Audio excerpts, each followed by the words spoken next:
Good evening. We're in Studio 6C again today, and it's my pleasure and honor to be with Mr. John J. Jeckovich. How are you feeling today? Very good, thank you. You're looking well. Good. It's Thursday, May 29th, 2025.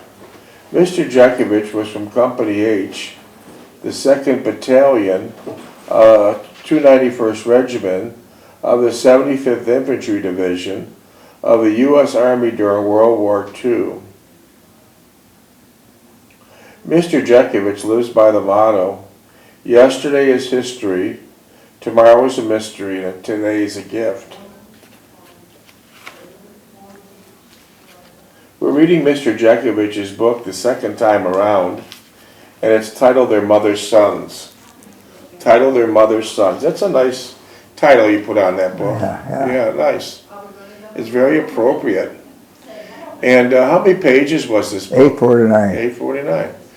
And we're reading it the second time around. We're on chapter 6, and it's referenced as Home on Furlough and Farewell to Anne. This was Mr. Jeckovich's home on furlough, the first furlough he got from being in the service for 6 months. And he has a girlfriend in Owensboro, Kentucky, and his mother and sister on Orleans Avenue, Niagara Falls, New York. So he went the first week there, and now he's taking a train back to go to Owensboro, right? Yeah. Okay. Let's see where we picked up. I asked her, I think you're already in Owensboro now. I asked her if that was going to work out satisfactory, and stated I felt guilty that she was missing school as well as work. You worry too much, Anne said. She said, reaching over and kissing me, but I loved it, she said softly. When we talked about her friend Margaret and how she was rather peeved at being left out, and then mentioned that Margaret was rather jealous that I preferred Anne. I quickly remarked that Margaret was nice, but Anne had overwhelmed me and that I had not sufficiently recovered yet. I took her hand and became rubber fingers, and I always felt that touch of her fingers. They were well formed, and she neatly trimmed nails and with a tinted pale red. She laid her head on my shoulder, and I could feel the softness of her hair and smell of the wisp of her perfume, which was always the same fragrance. She talked about her mother and the ordeal she had gone through with the sudden death of her husband. She also said that her mother was impressed with me and liked me very much. Do you remember meeting Anne's mother? Yeah. Yeah. She's a nice woman. Nice lady. She also said that her mother was impressed with me and liked me very much. I was not the typical soldier she had formed an opinion about. Anne reiterated that I was the first serviceman she knew intimately, and as a matter of fact, she knew no other servicemen. She did not frequent the local USO in town. Besides, there were too many servicemen who made the trip. There were not too many servicemen who made the trip to Owensboro. Most of the servicemen, when they had to leave, they didn't go to Owensboro. No, They went to Evansville, right? Yeah, Evansville. Her life her life had revolved around school and making her mother's life more meaningful after the death of her father. She had thought about, after graduation, wondering how she would manage her new career and still look after her mother. It immediately struck me that she had the same problem that I had acquired relative to my mother's situation. I then said that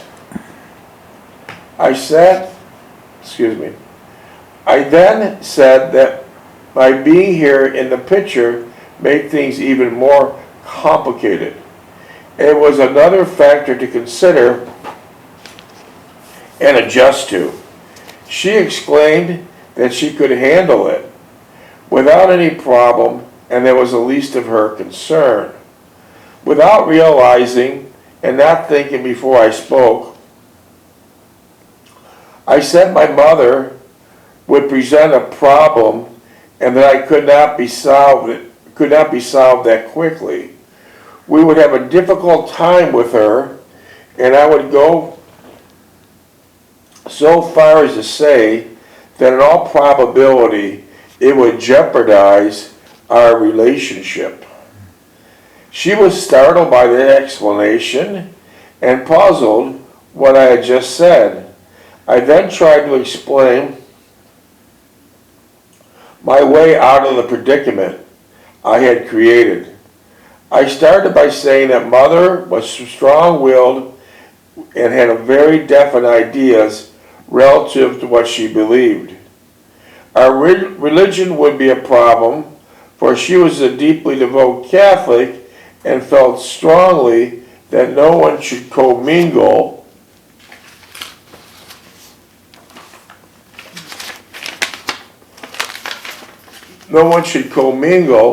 out of once established doctrine.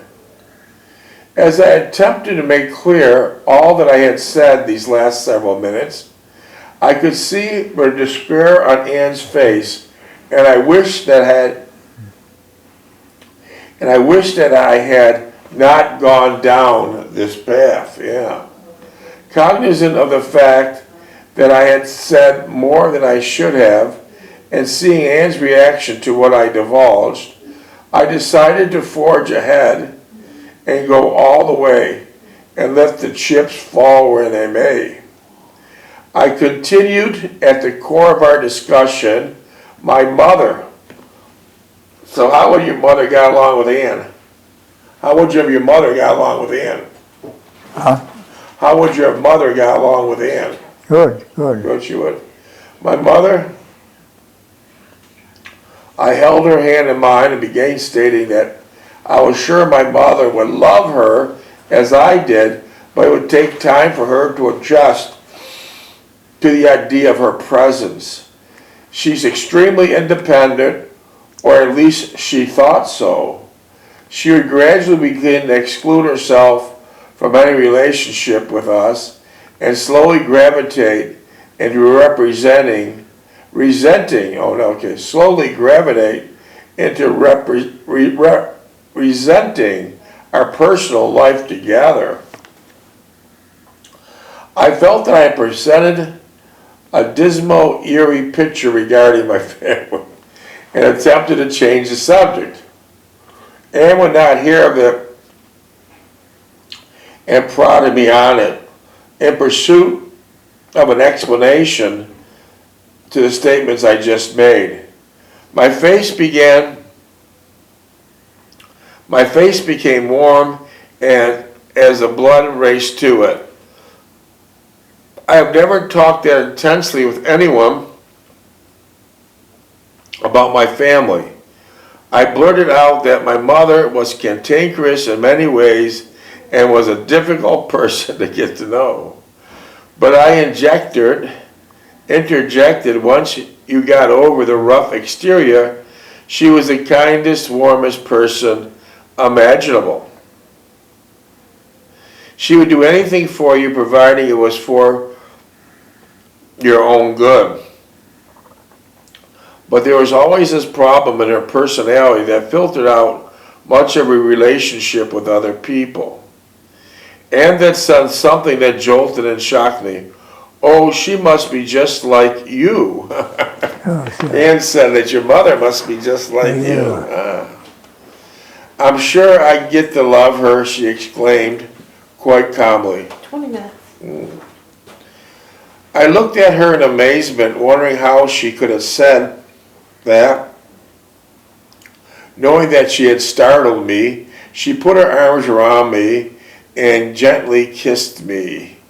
Her warm lips be somewhat when we embraced, and I hope this would be the end of the conversation. She She said that it was getting late and we better get me settled into down for the night. As we drove back to Weatherberries, what was Weatherberries? It's a little town. Okay. Neither of us said much. For the first time, I felt awkward sitting next to Ann while she drove. So she did all the driving. Yeah, well, she had her car. Her car, yeah. I thought that I should be driving. Where was my masculinity? All of a sudden, I felt inferior in Ann's eyes, and that she had finally seen my true self, and that I was really weak and uncertain. We entered her room, and Ann walked over to the couch and sat down. I followed and stretched out, put my head in her lap, and I closed my eyes as she ran her fingers through my hair. Lying there, I thought I had really messed things up, talking about my mother in such a negative fashion. She finally asked me what I was thinking about, as neither one of us had said anything since we sat down. I lay there with my closed eyes, going over in my mind what I had said, and at the same time contemplating Ann's reaction to all that was said. I truly believe that she had second thoughts regarding me and was trying to let me down easy as she made her exit from my life. I finally spoke out. The only real important consideration should be the two of us, nothing else. Yeah. She shouldn't worry about anyone else. I know, having been down that path on numerous occasions, what matters is us. The more we think about other people's feelings, the more convoluted it becomes for us. And before we know it, our entire relationship has been completely compromised. Ann said nothing but continued running her fingers through my hair. I closed my eyes once again and lay there, my head on her lap, enjoying the touch of her body, of her perfume, and her being. She then quietly said, "I think we should get married." I sat up with a jerk and looked at her. She was perfectly serious and said, "Well, isn't that what you've been leading up to all evening?" Was that what you're leading up to all evening? I thought for a moment and came to realization that she was correct. She was uncanny in her perception of my thoughts. I asked her what she thought, and she quickly replied that she had come to that conclusion weeks ago. I lay down on her lap and felt relaxed. A sense of tranquility and serenity overcame me as it swallowed me up in a burst of energy and love. I would long remember the feeling and will not experience the same sensation again for many years. The moment I jumped up and stood in front of her and explained, "Let's go, let's get married," she looked at me and said, "Don't be foolish." I was completely mystified and told her I thought we were going to get married. She said, "Yes, but not now." I walked to the window and looked out at the darkened street below. Ann came behind me, put her hands around my waist, and gently kissed me on my neck. You are not ready for marriage." She walked to the door and left the room. I heard the car start up, and I could see the red glow of the car's taillights as she left the parking lot. What a night this has been, I thought, and then suddenly came to me, perhaps this was Ann's way of saying goodbye, goodbye forever. A feeling of despair overcame me, and once again I thought I was really wanted was in reality not mine to attain. And when Ann did not call to tell me she had arrived home safely, This confirmed my wildest fear all the more. It was over. I had botched it again. I lay in bed devastated, trying to think of what I should do next. Should I go back to camp early? That did not appeal to me. Or should I go to Evansville? That was worse yet. Or should I stay here? The thought of my first trip here alone before I met Ann was disdainful. I did not know what to do. Perhaps I should have stayed at home my entire furlough.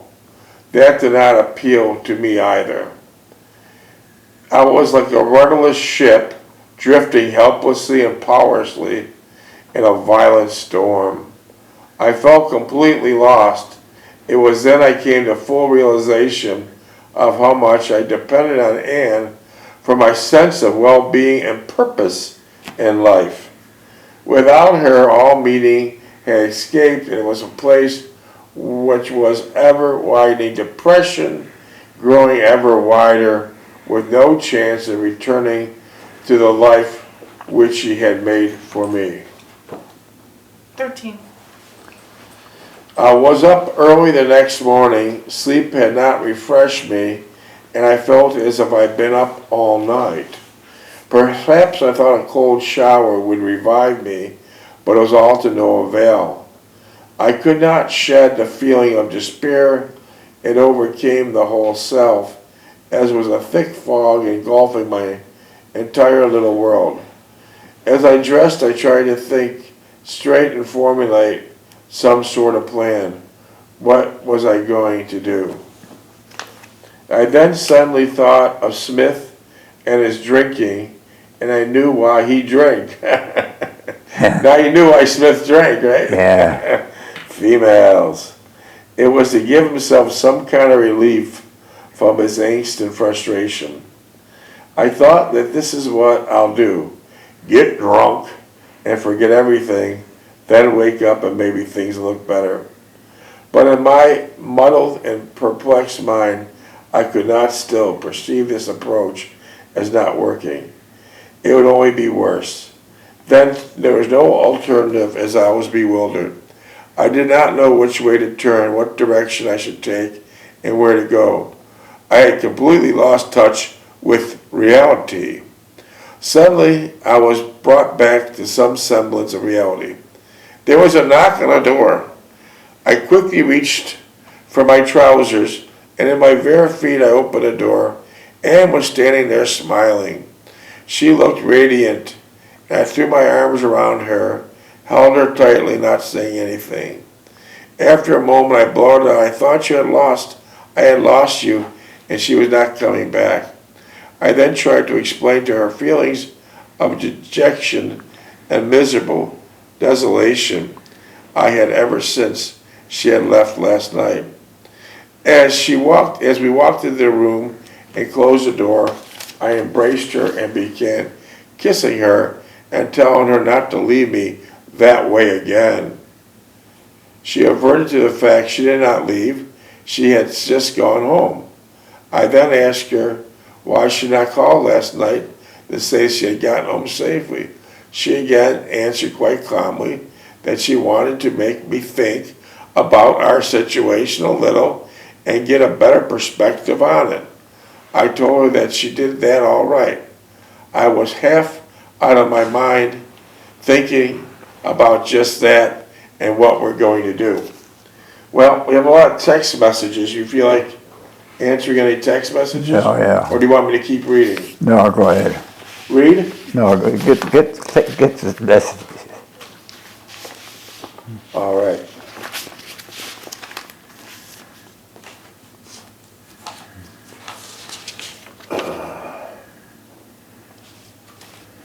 Okay.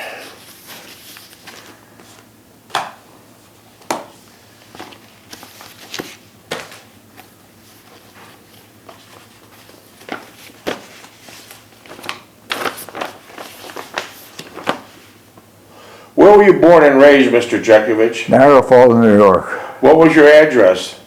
3063 Orleans Avenue. And you lived here almost all your life, right? Yeah. What was your family like before the war started? It was loving, warm. Okay. A normal family, right? Yeah. What did you do for work before being drafted into the military? Worked for Croydale. Worked for my uncle. All right. What did you do at Croydale? Sheet metal work. And you worked with your Uncle Andy? Yeah. Was he a good worker? Yeah, it's a good work. I love them. Very smart? Yeah. Yeah. What were your hobbies and interests before you entered the war? Woodworking, electrical, and reading. Reading. Yeah. You did a lot of reading, right? Yeah. How'd you get all your books? The Book of the Month Club. And what did your mother think of that? Yeah, I have to spend too much money. And so you had to beat her to the mailbox? Yeah. And then what did you do with the I books? put the books underneath the bed. So your mother didn't find them, right? Yeah. And then if your mother was against you reading history books of such, where'd you read your books? In the garage. In the garage, yeah. Wow. But all your life, it's till now, you still, at 100 years old, you're reading books, right? Yeah. You read 3 newspapers in the morning. Right. No glasses, by the way. Where'd you go for basic training? Camp up, where did I go? What city was it in? Owensboro. Okay, Evansville, Indiana. Yeah, You go to Owensboro, yeah. Yeah. What branch of the military were you in? Army. Were you in combat? Yep. Okay. When you first got into the military, what was your impression of the Army military life for the first 6 months? They knew what they were looking after you, and it was a regulated life. Very regulated. And what did your superiors tell you to do? Close your mouth and open your eyes. Yeah, and Keep your eyes open and your mouth shut. and keep your nose clean Yeah. and keep your mouth shut, right? Yeah, wow. Wow. Where were you primarily stationed during the war? Europe. Europe. You were in the Battle of the Bulge? Right. Yeah. Yeah. What was your role in combat? Were you infantry, medic, pilot? Infantry. Infantry. Front line, right? Right. How long were you out in the forest for before you were able to come inside? About a year. About a year. How'd you cope with the stress and dangers of day-to-day combat? You know, you get little with it, and they just looking out to stay alive. Okay. On December 7th, 1941, the Japanese bombed Pearl Harbor. Where were you on that date? I was out skating on the creek at the helm. So you weren't drafted yet. You were on the Jill Creek. Yeah. You were skating, and who came and got you? No, who got me? Uncle Andy. And then you went home, and what did your mother say? She said, I think they were leaving us. She thought she knew. After December 7th, 1941, the next day, the United States entered World War II. Yeah. And then your mother said, I think you'll be leaving us soon. Yeah. Because all young boys, 17 and 18, Yeah, 33s. 33s, which is the passcode in the military for being teenagers. Yeah. But they knew, your family knew, you were in good shape, you were healthy, that you're going. Yeah. Right? You're going. Let's see.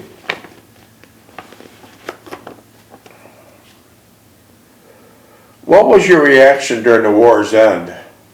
War's end. I was thankful it was over. I'm still alive. Yeah. Yeah, the European theater ended first, but then there was the Pacific War still raging on. You survived the European War, most of the Battle of Bulge. You didn't go unscathed. You got shot by a sniper in the shoulder. Bombed. Lost a hip. Lost a hip. Bombed with a dirty bomb, which they put in what? What do they put in dirty bombs? Yeah. What do they put in dirty bombs? razor blades, screwdrivers, everything else. Yeah, dirty bomb, they put all types of tools, razor blades, bolts. So you still have some of that dirty bomb shrapnel in your leg. Yeah. How do you go to the airport? How do you get on a I gave him plane? a slip. I got a slip. Saying this is why the metal detectors are going off. Yeah, Not only that, bombed, shot, beat up, stabbed, trench foot, and frostbite.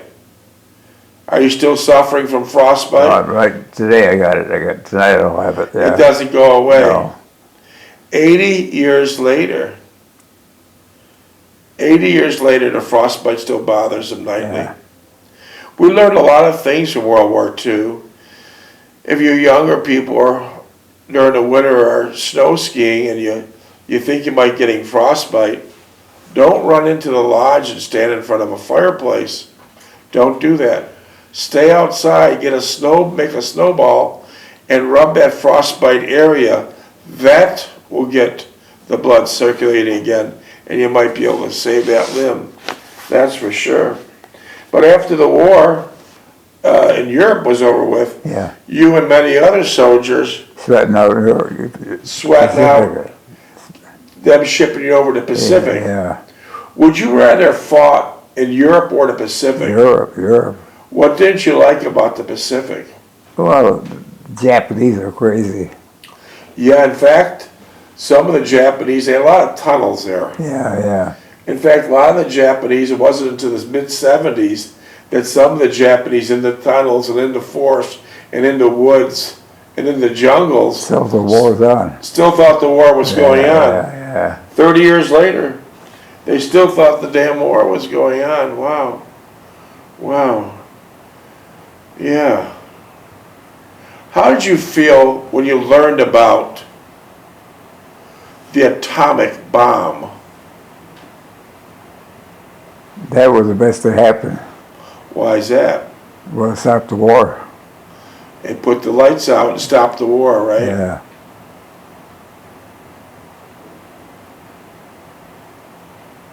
Wow. Now, when you're getting out of the service, how did the experience of combat and basically living out in the field for a year affect your life after the war? How'd you readjust? Well, it was a different environment then when I got home. Yeah. I was reading some of your documents the other day, and after you left World War II, you're highly decorated. But the interesting fact was, after serving all those years in battle, you got a pay to help get you situated back in civilian life, and that was called mustering out pay. Yeah. The total mustering out pay you received to readjust back into your civilian life was a grand total of $300. Yeah. And they didn't give it to you all at once. They Once give you a month. Yeah, $100 a month for 3 months. Yeah. Was that enough to get started? Well, no. No. But that's what they gave you. That's what they gave you. The mustering out pay they gave you to get started in your new life was $300. Yeah. All those years you're in the military, you received combat pay. Did you send all that money to your mother? Yeah, most of it, yeah. Almost all of it. Yeah. Minutes? One. So, wow. What would you say to a young person today that wanted to enlist in the Army or Navy? Think about what you're going to get into. Think about if you're the right person to get into the service. Would you recommend the Navy, Marines, Air Force, or Army? I would say Army. Army. Marines, you go to the Pacific. You said Yeah. Marines go to the Pacific. So when you were fighting in Europe, you didn't see one Marine. Yeah. Is that right? Yeah. You didn't see one Marine No. when you were in Europe. Yeah. They shipped them all in the All the Pacific. ships all the Pacific, I yeah. wonder why. That's just the way it worked out. Yeah. 20 seconds. Huh? 20. So that was a pretty long war you were in. Yeah. You were there a long time. 18 months. Yeah. 18 years. Yeah. Did you bring your guns home? A what? Were you able to bring your weapons home? No. Not one? No.